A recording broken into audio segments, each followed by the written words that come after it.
Good morning, students. Before the winter break, we have started with this lesson number 4 of geography, that is agriculture. And we have not completed fully this lesson, but till where we have done before the winter break, just a recall of that. First, we are going to do the recall of that, whatever we have understood before the winter break in this lesson. So, in this lesson, agriculture, we have read that the transformation from the plant to the finished product involves three types of economic activities, means from the starting from the beginning of the making of the product till the product which is finally made, the final product that we get in the form of a good.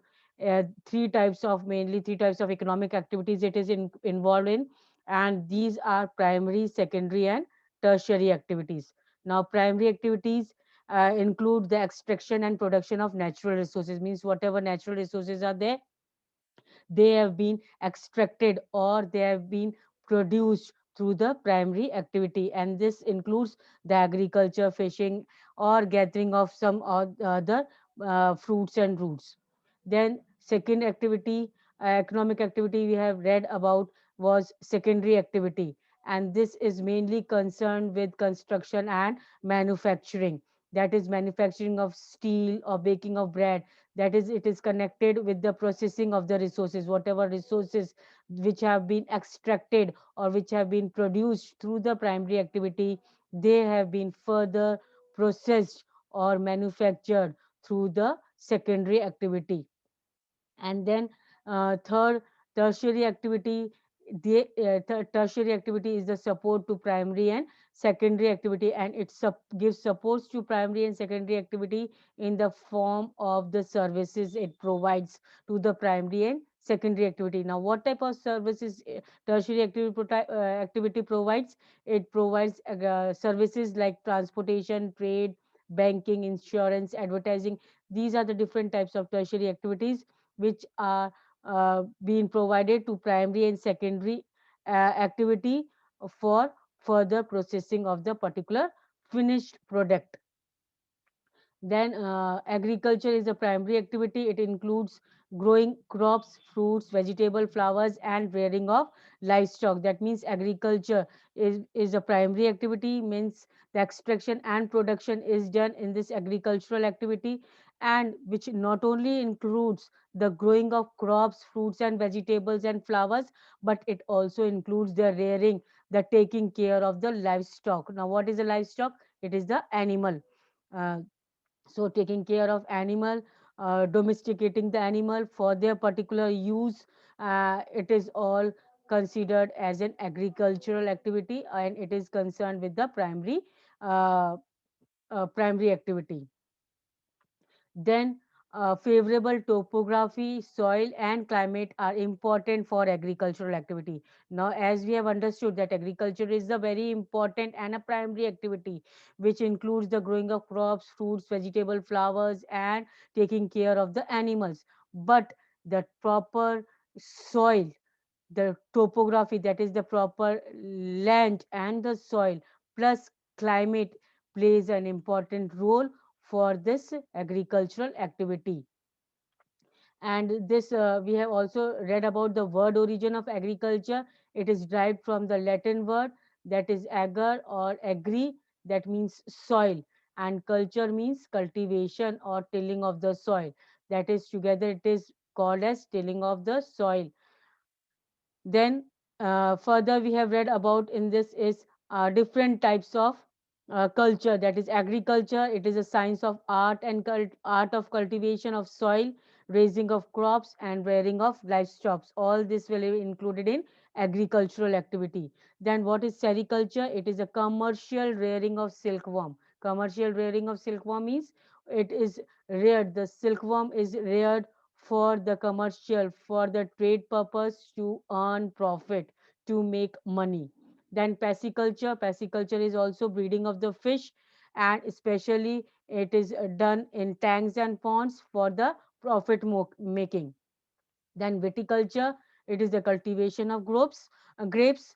And horticulture, it is growing vegetables, flowers and fruits, again for commercial use. Commercial use means for the profit, for the money making. And that is further we have read after this about the farm system. That is agriculture or the farming is a type of system which includes the inputs, and this type of system we have uh, understood properly through this diagrams which is given in your book. That is the inputs which are done for the agriculture or farming system is the inputs are machinery. We have to put the machinery, we have to put the seeds, we have to put the chemicals, and all these inputs we have to do. And then final processing will be done. That is labor will be needed by the human beings. Labor will be given to these inputs, plowing, sowing, spraying of these chemicals and pesticides and all. And then final, after the labor, we will get the final output of the agricultural system, that is farming system, that we will get is crops. So we have read about this operation involved are plowing, sowing, irrigation, weeding and harvesting, and this is all done by the human beings. And nowadays machinery is also being used for this. And the output, final result we get out of this input and this processing is the crops we yield. We get the wool from the livestock, the dairy products, the poultry products. All this is the output we get from the by putting this input, by processing of these inputs and all. Then we have read about the types of farming.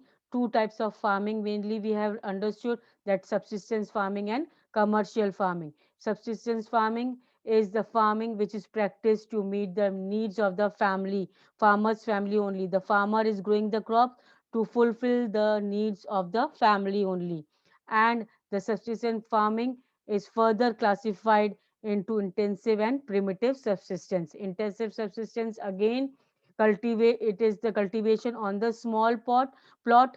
Small plot means small land is used for the cultivation, and simple traditional tools are used.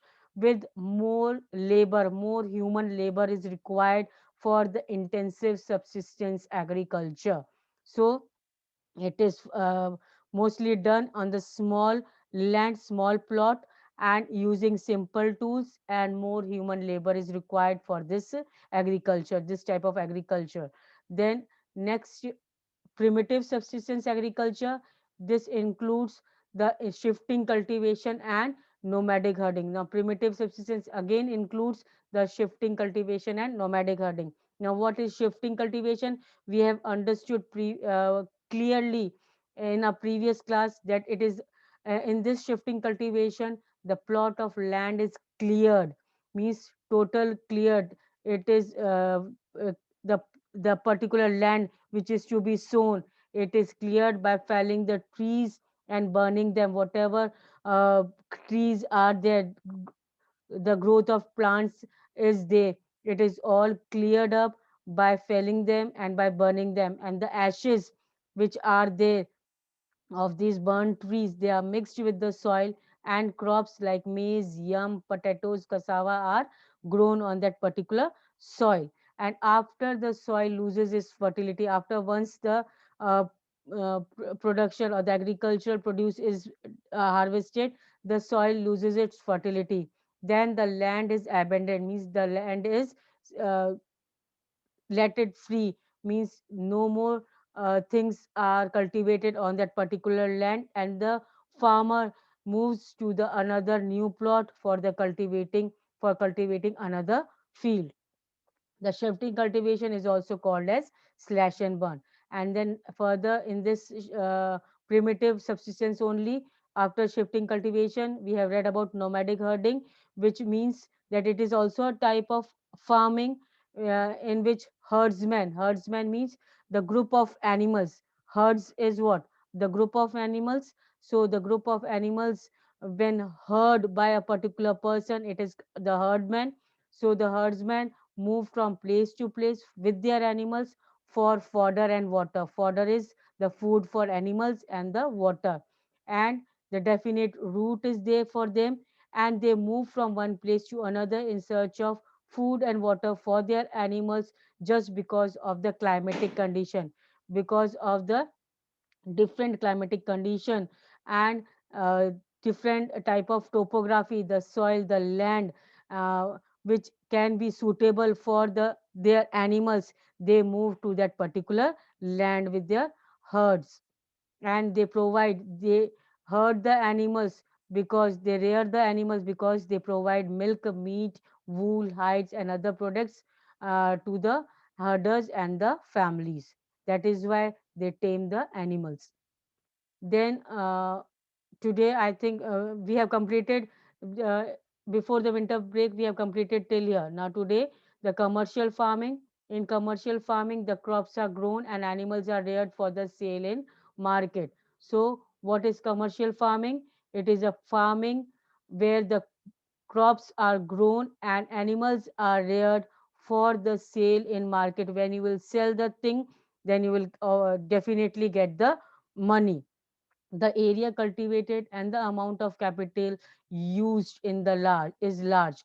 Most of the work is done by machines, as the production is used for selling for the market purpose. So the area cultivated here will be the large area, plus the not only human labor, the machines are also used for the production purpose. The commercial farming includes commercial grain farming, mixed farming, and plantation agriculture. So these are the things included in commercial farming, that is grain farming, mixed farming, and plantation agriculture. Now commercial grain farming, where crops are grown for commercial purpose, where these the grain farming is done, where the crops are grown for the commercial, for the sale in the market to get the money. And wheat, maize are the common commercial grown grains. So which are the two main common commercially grown grains? Wheat and maize. Major areas where commercial grain farming is practiced are temperate grasslands of North America, Europe, and Asia. So, mostly this commercial grain farming is done in temperate grasslands of North America, Europe, and Asia. These areas are sparsely populated. Sparsely populated means very less populated. Less population resides in these areas, with large farms, means farms are very large but population is very less, and spreading over 100 of hectares, means many hectares land is used for this commercial grown grains. These severe winter restrict the growing season, and only a single crop can be grown. When severe winter is there, then that means the growing season will be restricted because of the severe winter, and due to this only a single crop is grown and on that large hectares of land. This is the commercial grain farming. Now the mixed farming. Now what is mixed farming? The mixed farming, the land is used for growing food also, and fodder crops, means the crops which are used as the food for the animals, plus the rearing of livestock. So that is why it is called as mixed farming. That is, it is growing, the land is used for growing food, food for human beings, food for animals, even for rearing the livestock, rearing the animals. Then it is practiced in Europe, Eastern USA, Argentina, Southeast Australia, New Zealand, and South Africa. Then next is plantation. Now plantation is also a type of commercial farming. Plantation is also a type of commercial farming where single crop of tea, coffee, sugarcane, cashew nuts, rubber, banana, or cotton are grown. So which are the plantation crops? Plantation crops are tea, coffee, sugarcane, cashew nuts, rubber, banana, and cotton. So these are the plantation crops where single crop is grown in a year for commercial farming. The produce may be processed on the farm itself or in the nearby factories, means whatever produced, it can be in the farm itself, or it can be taken to the nearby factories for further processing and manufacturing. The development of the transport network is thus essential for such farming. So, such farming, for plantation crops, the development of transport network is very much important. Now, major plantations are found in the tropical regions of the world. Rubber in Malaysia, coffee in Brazil, tea in India, and Sri Lanka are common example. So, major plantation which are found in tropical regions of the world, they are: first, rubber is found in Malaysia, coffee is found in Brazil, whereas tea in India and Sri Lanka. Now we'll read about the major crops. The large variety of crops are grown to meet the requirements of growing population. Crops also supply raw material for agro-based industries. Now these crops supply the raw material, means the main product for the agricultural based industries. Agro based industries means agricultural based industries. Now major food crops are wheat, rice, maize, and millets. Now, these are the major food crops. Which are the major food crops? Wheat, rice, maize, and millets. Jute and cotton are fiber crops, which are called as fiber crops. Jute and cotton are called as fiber crops. And tea and coffee are called as beverage crops. So all these are the types of different crops. So wheat, rice, maize are the food crops, jute and cotton are fiber crops, whereas tea and coffee are beverages crop. Now, one by one, we will read about all these: what type of temperature, what type of climate, what type of, how much water, and in which areas they are grown, which type of soil is needed. We will read one by one about all these types of crops. First is rice. Now, rice is the major food crop of the world. So, which is the major food crop of the world? Rice. It is a staple diet.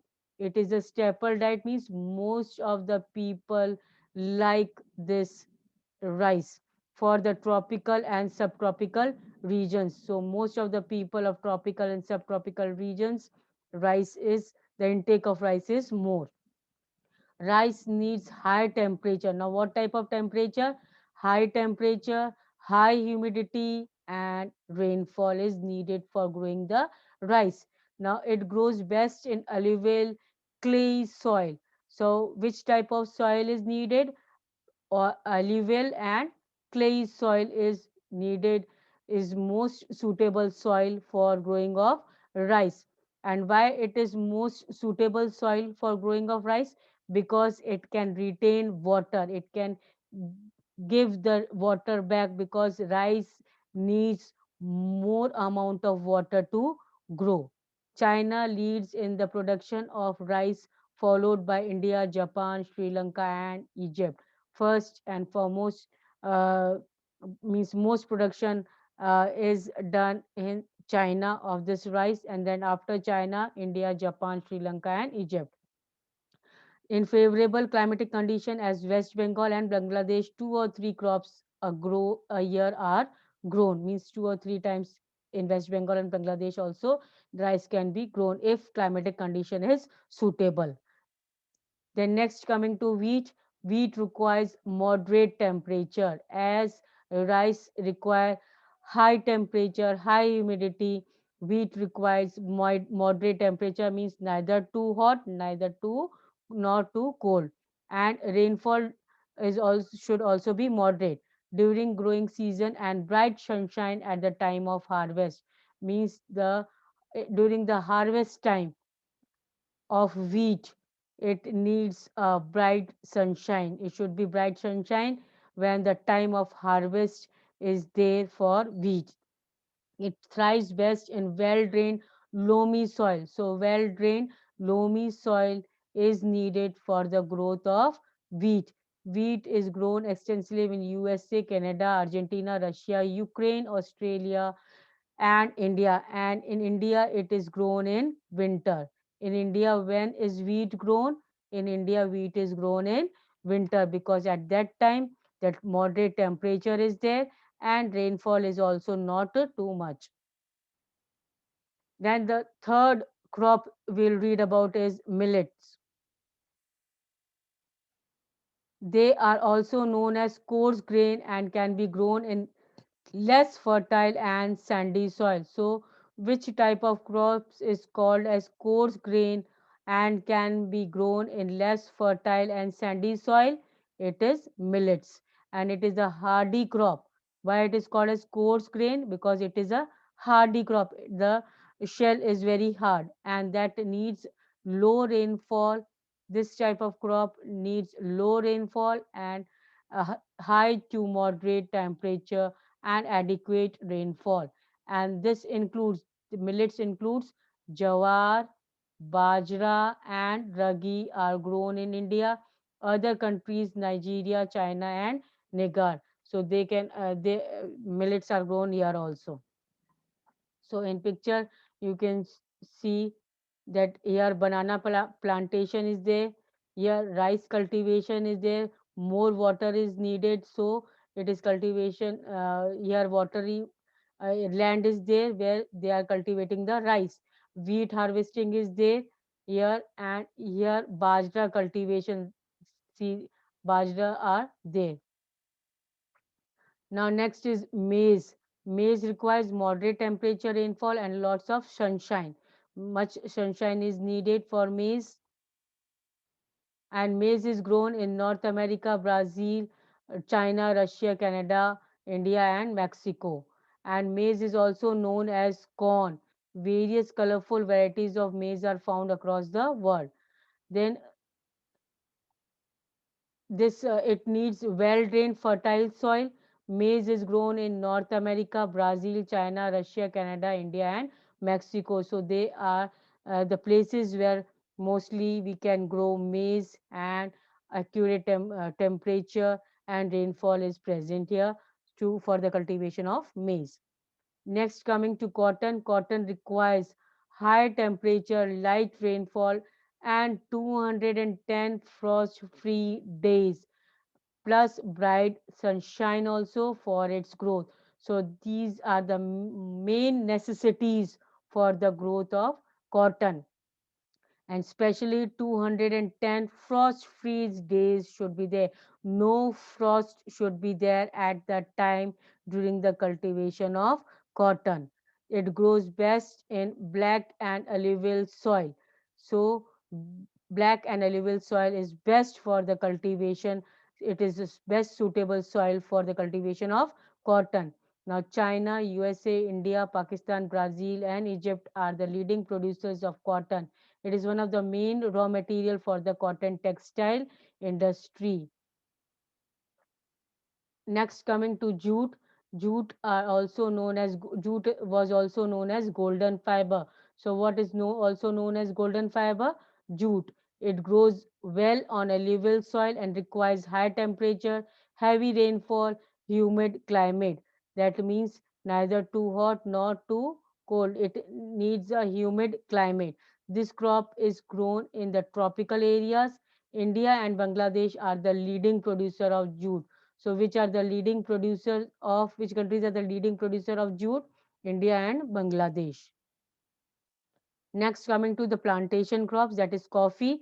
Coffee requires warm and wet climate, well-drained loamy soil. Plus, it is best grown in the on the hill slopes, mostly suitable for the growth of the crop. Hill slopes are there, then it is the best for the growth of the coffee. Brazil is the leading producer and followed by Colombia and India. Then tea. Tea is the beverage crop for the growth on plantation. So tea is also the plantation crop. This requires cool climate and well distributed high rainfall throughout the year of the growth of the 10 of its tender leaves. That means this requires cool climate. Climate should be cool, plus well distributed high rainfall throughout the year. Means whole year the tea requires a high rainfall and for the growth of the tender leaves. For the tender leaves means for the tea leaves. Who discovered the coffee plant? There are different versions about the discovery of the coffee. In about AD 850, Kaldi, an Arab goat herder who was puzzled by the queer antics of his flocks, tasted the berries of evergreen bush. So evergreen bush was there, and this Kaldi has tasted this berry and of this bush which the goats were feeding on, and on experiencing a sense of exhilaration, he proclaimed the discovery to the world. Now, this discovery of Caldi was uh, the discovery of coffee plant. Now, the tea needs a well-drained loamy soil, gentle slopes. The labor in large number is required to pick the leaves, to pick the tea leaves. So, large number of labor, human labor is required. Kenya, India, China, Sri Lanka, and produce the best quality of tea in the world. Now, agricultural development. Now we come to now all this we have read about the different types of crops, plantation crops, fiber crops, and grain crops. Now we come to the agricultural development. Agricultural development. What is agricultural development? Agricultural development refers to the efforts made to increase farm production in order to meet the growing demand of the increasing population. As the population is increasing day by day, so whatever efforts made for the development of the production, for the increase in the production in the agricultural activity, agricultural production, then it is called as agricultural development. That means the efforts are made so that more and more agricultural production, crop production can be made for the fulfillment of the demands of the population. This can be achieved in many ways, such as increasing the cropped area. If the cropped area, wherever the crops is to be grown, the area should be increased. The number of crops grown, the crop grown over that particular area, more than one crop should be grown. Then improving irrigation facilities. Irrigation facilities should be improved, and use of fertilizers and high yielding variety of seeds should be there. High yielding varieties of seeds means HYV seeds should be used. That means for by this high yielding variety of seeds, more and more production can be made. More and more crops can be cultivated to fulfill the demands of the growing population. Mechanization of agriculture is also another aspect of agricultural development. That means machines can be used in the agricultural land to make more and more agriculture for the fast production of crops grown. The ultimate aim of agricultural development is to increase the food security. Now, what is the ultimate final aim of agriculture development? It is to increase the food security. That means whatever demand of population is there, it can be fulfilled at the very time. Now, agriculture has developed at different places in different parts of the world. Developing countries with large population usually practice intensive agricultural where crops are grown on small holdings, mostly for subsistence, means where the crops production is on the small land area. They are grown just for the subsistence agriculture. That means the farmer grows for its own, for the requirements of its own family needs. Whereas the in the intensive agriculture, the traditional small tools are used, and here also the small plot is used, and the farmer grows to fulfill the needs, the demands of its own family members. And then larger holdings are more suitable for the commercial agriculture. When commercial agriculture means for the profit intention, profit making is there, then the commercial agriculture should be there, means the large plot should be used for growing more and more crops, so that the sale in market is there, and from that sale in the market you can earn money for that. from by that. With the help of the two case studies of the farms, one from India and other from USA, let us understand about agriculture in developing and developed countries. That means developing and developed countries. What are the, we will study in this further two paragraphs about the case studies about two different countries, that farm in India and farm in USA. Now, first, before continuing this farm in India, do you know the food security exists when all people at all times have access to sufficient, safe, and nutritious food to meet their dietary needs and food preferences for an active and healthy life? That means food security. When is food security? When food security exists, is present when all the people are having enough of food, sufficient amount of food, and with proper diet they are having and living a healthy life. That is called as food security. Now, farm in India. There is a small village, Adilabad, in Gazipur district of Uttar Pradesh. Munna Lal is a small farmer in this village who had farmland about 1.5 hectare. So here is a farmland of Munna Lal, and it is a small Munna Lal. Who is Munna Lal? Is a small farmer, and he is having only 1.5 hectare of the land. His house is in the main village, and he purchases high yielding varieties of seeds. That means those seeds is used by Munnalal, by which he can grow more and more crops in his field.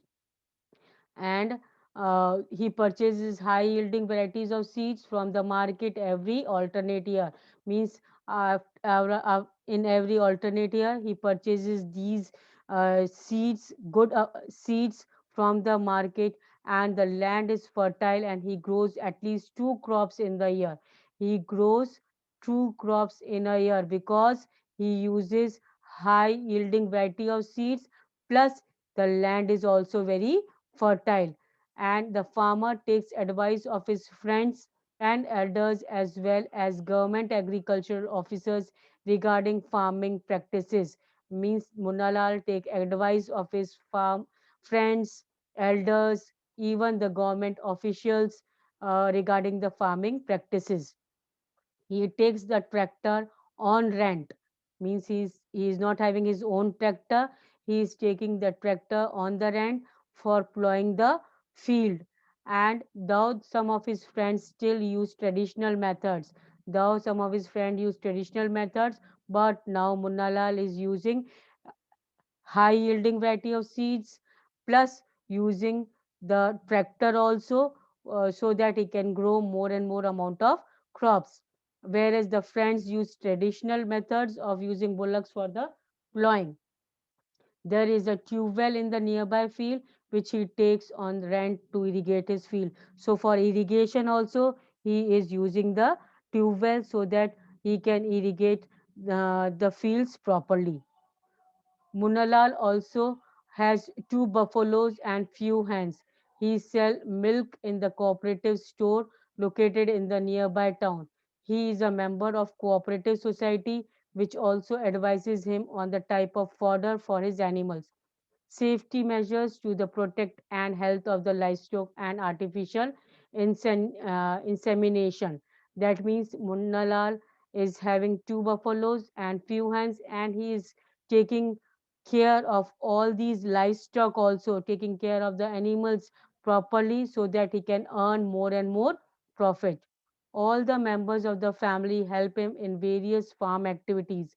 Sometimes he take credits from the bank or the agricultural cooperative society by the HYV seeds and implements. So Munalal is taking the credits, the loans from the bank also, or the cooperative societies also, for getting the HYV seeds and implements and tools, whatever he needs, the tools and implements for his agricultural purposes for growing the crops. He is using means he is taking the loans from the banks also. He sells his produce in the mandi located in the nearby town, and then whatever produces there, he is selling in the nearby mandi. Mandi is a market. Since majority of the farmers do not have lack storage facility, they are forced to sell the produce even when the market is not favorable to them. That means if even the market is not giving proper amount of money to them, but then also these farmers are forced to sell their produce to the market because they are not having proper storage facilities in where they can store the crops. And in recent years, the government has taken some steps to develop storage facilities. Now, recently, the government is taking steps so that now the farmers like Munalal can store the excessive crops, the more crops which they are producing on their land, they can put it in the storage facility and then can sell it in the market when the market facilities are favorable, when they can earn more and more profit from the market. Now, this was about the farm in India. Now, next, farm in USA. The average size of farm in USA is much larger than Indian farm. Munnalal was having less, means uh, low uh, amount of land, less amount of land, uh, whereas the land in USA is very large. The typical farm size in USA is 250 hectares, and the farmer generally resides in farm. Reside in farm means farmers of USA generally live in the farms only because the area of farm is very large. Some of the major crops grown are corn, soybean, wheat, cotton, and sugar beet. Joe Haron. Now here in India, we have read about Munalal, whereas Joe Heron is a farmer of Midwest USA in Iowa State, owns about 300 hectares of land. So your land hectare is more than which was there in India. He grows corn on his field after making sure that soil and water resources meet the needs of the crop. Adequate measures are taken to control pests. Now, measures are taken, proper measures are taken so that pests do not damage the crop. And from time to time, this Joharon sent the soil samples to the soil testing laboratory to check whether the soil is having the nutrients, still having the nutrients for the growth of the crop or not. So these are the special measures taken by the farmers of USA, whereas this was not possible in the farmer in India. The result helped Joe Heron to plan a scientific fertilizer program. His computer is linked to the satellites, which gave him a precise picture of his field. So, the well up to date farm is there in USA, which is linked to the computer of Joe Heron, which gave the proper picture of the field also, whether the crops are growing properly or not, whether the soil is nutritive or not, fertile soil is there or not. And this help him to use chemical fertilizers and pesticides wherever they are required. Means whenever they are required, can use the pesticides and fertilizers to grow more and more crops. Then they use the tractors, seed drills, levelers, combined harvesters, and threshers to perform various agricultural operations. So, various types of machineries, new scientific machineries are used in the farm of USA to grow more and more crops. A grain are stored in automated grain storage or dispatched to the market agencies. Then their storage facilities is also available here where the excessive grains are stored, and then after putting there in the storage factories, these are dispatched to the market agencies, and the farmer is in USA works like the businessman and not like a peasant farmer. That means the farmer of USA is like a businessman and not like a farmer of India. Now this comes to an end of the lesson. uh, Read the lesson once again, and if any kind of doubt you can ask me, and the question answers we are going to discuss in our next class. uh, One reminder for you, please submit the notebook assessment work today, 4th of Jan, last day to submit the notebook assessment and subject enrichment activity. Please submit it on time. Otherwise, as previously, subject enrichment activity 1, I have given 0. Those who have not submitted, here also I will give you 0 if you will not submitted me on time. And notebook assessment, submit the work as soon as possible on the link given to you. So that's all for today. Thank you.